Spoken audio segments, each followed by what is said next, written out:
सुबह के लगभग 4 बज रहे होते हैं। एक महिला जो बहुत ज़्यादा परेशान दिखाई देती है और सबसे पूछ रही होती है, क्या आपने यहाँ पर किसी 3 साल की बच्ची को देखा है? तभी वहाँ से एक पुलिस वाला गुजरता हुआ जाता है और वो उस महिला को परेशान देखकर उससे पूछताछ करने लगता है। तब वो महिला पुलिस वाले को बताती है कि सुबह 8 बजे मेरी बच्ची मेरे साथ थी और अचानक से कहीं गायब हो गई है। मैंने सब जगह देख लिया है मगर मेरी बच्ची कहीं दिखाई नहीं दे रही है।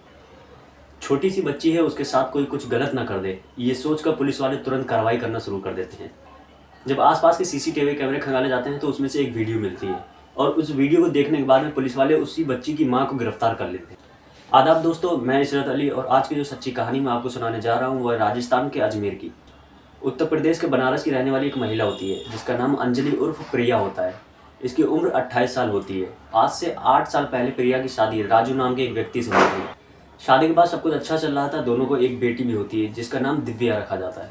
आज से लगभग 1 साल पहले घर के मसलों की वजह से प्रिया राजू से डिवोर्स ले लेती है और अपनी 3 साल की बच्ची को लेकर अजमेर आ जाती है। अपने रोज के खर्चों को पूरा करने के लिए प्रिया यहाँ पर आकर एक फैक्ट्री में काम करना शुरू कर देती है।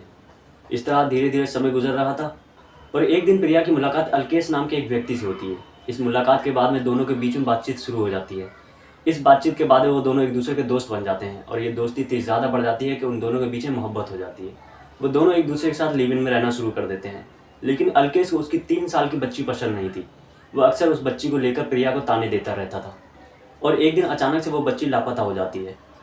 अजमेर की एक जगह है अन्ना सागर, वहाँ की ये बात है। सुबह के लगभग 4 बज रहे होते हैं। प्रिया घबराई हुई परेशान से अपनी बच्ची को ढूंढ रही होती है।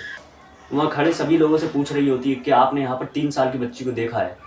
तभी वहाँ से एक पुलिस वाला गुजरता हुआ जाता है। प्रिया को परेशान और घबराया हुआ देखकर वो उससे पूछताछ करना शुरू कर देता है। प्रिया बताती है कि सुबह के 8 बज रहे थे, तब मैं अपनी बेटी का हाथ पकड़कर जा रही थी। तो थोड़ी ही देर के लिए मैंने उसका हाथ छोड़ा था और वो पता नहीं कहाँ लापता हो गई। मैंने सब जगह देख लिया है मगर वो कहीं मिल नहीं रही है। प्रिया की बात सुनने के बाद में छोटी सी बच्ची है, उसके साथ में कोई कुछ गलत ना कर दे, ये सोचकर पुलिस तुरंत उसकी तलाश करना शुरू कर देती है और वहाँ लगे आसपास के सभी सीसीटीवी कैमरे खंगालना शुरू कर देती है। और सीसीटीवी कैमरे में से एक वीडियो मिलता है जिसमें दिख रहा था प्रिया अपनी छोटी सी बच्ची का हाथ पकड़कर तेजी से चलती हुई कहीं जा रही है। दूसरे दिन अन्ना सागर तालाब में से एक बच्ची का शव मिलता है और वो शव होता है प्रिया की बेटी दिव्या का। पुलिस को सीसीटीवी कैमरे में से जो वीडियो मिली थी वो थी रात के 1:30 बजे की, जिसमें प्रिया के साथ उसकी बेटी भी थी। लेकिन प्रिया ने पुलिस को बताया था कि उसकी बेटी 8 बजे से लापता है। पुलिस को प्रिया पर शक हो जाता है कि प्रिया कुछ तो पुलिस से छुपा रही है, क्योंकि प्रिया ने बताया था कि उसकी बच्ची 8 बजे से लापता है, लेकिन उसी दिन रात के 1:30 बजे प्रिया उसके साथ में थी। जिसके बाद पुलिस प्रिया से शक्ति से पूछताछ करती है और शक्ति से पूछताछ करने के बाद में प्रिया अपना जुर्म कबूल करती है। वो बताती है कि उसने ही अपनी बच्ची को अन्ना सागर तालाब में फेंका है और उसकी जान ले ली है।